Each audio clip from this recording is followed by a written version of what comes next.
Good evening.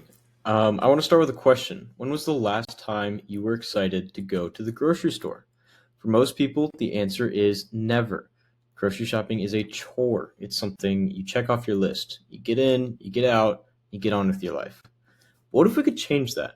What if we could transform Walmart from a checkbox into a destination, a place where people actually want to spend time?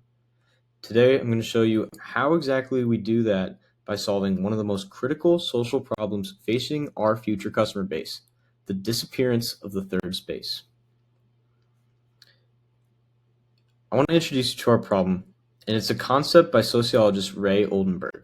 He defined third spaces as social environments separated from our two usual spaces: home, our first space, and work, our second. These are coffee shops, community centers, parks, and gathering spots where communities are built and social connections happen organically. Here's the problem. Third spaces are disappearing, especially for Gen Z. These spaces have been systematically eliminated. Malls are closing, public spaces are privatized, and coffee shops expected to buy something every hour. In addition, the pandemic accelerated this isolation exponentially. Walmart's slogan is, quote, "Save money, live better." We know customers can save money by buying Walmart's affordable groceries, but how exactly do they live better? This is how. Introducing the Walmart Nexus. We're reimagining Walmart as America's new third space, a community hub that combines shopping with genuine social connection. The outdoor social space will offer free entry. However, the pickleball courts and basketball courts will need to be reserved and paid for at an affordable price. We offer open grass areas for long games and just social seating, a bar that serves drinks and appetizers, fire pits with comfortable seating allowing for conversations, and a stage for live music and community events like charity fundraisers or comedy nights. This isn't just an amenity, it's a magnet that draws people in and keeps them there. Now, we need to redesign the store. When it comes to the physical store, we're moving away from the industrial warehouse aesthetic. We're thinking natural lighting, wood finishes, and abundant greenery. This creates a better shopping experience and attracts higher income customers who previously avoided Walmart because how we looked and not what we offered. We're trying to redefine that stigma. Can I get a medium latte, please? Sure, coming right up. Anything else? Just the croissant for me. Now up next is the Walmart kitchen. This is where magic happens. Tucked away from the main store, this is a dedicated space where people learn to cook and ultimately love to cook. Local chefs offer hands-on classes teaching meal preparation, cooking techniques, and culinary expertise. And here's the most beautiful part.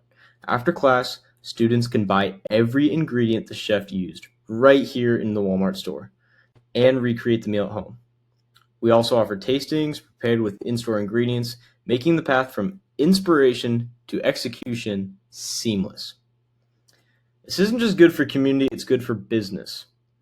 The cooking classes create multiple revenue streams where Walmart can drive sales for specific ingredients, push sales for appliances featured in class, and even appliance brands could sponsor Walmart to use their products because students are more likely to buy what they've learned on.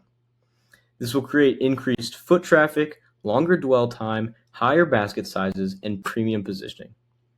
Most importantly, we're capturing Gen Z loyalty now, while they're young, before they can establish shopping habits with our competitors.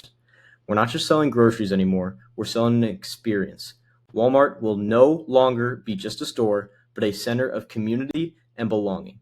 That's how customers save money and live better. Now we've made many changes to our third prototype that we offered in our second. We steered away from the rooftop idea just to make the concept more feasible. With our attractions on the ground level, people will be able to see what's going on and all that the new Nexus has to offer. However, as you saw in the first few slides, there is an elevated spot for people to hang out on. Next is that we added a kitchen for people to take cooking classes. This came from our interviews, and many people we spoke to either didn't know how to cook or didn't like to because they found it difficult. We also thought this would be a great avenue to drive revenue by being able to push specific products. From our feedback testing from prototype 2 regarding our pitch, we now know to explain the difference between our idea and what the co-op and Whole Foods have to offer.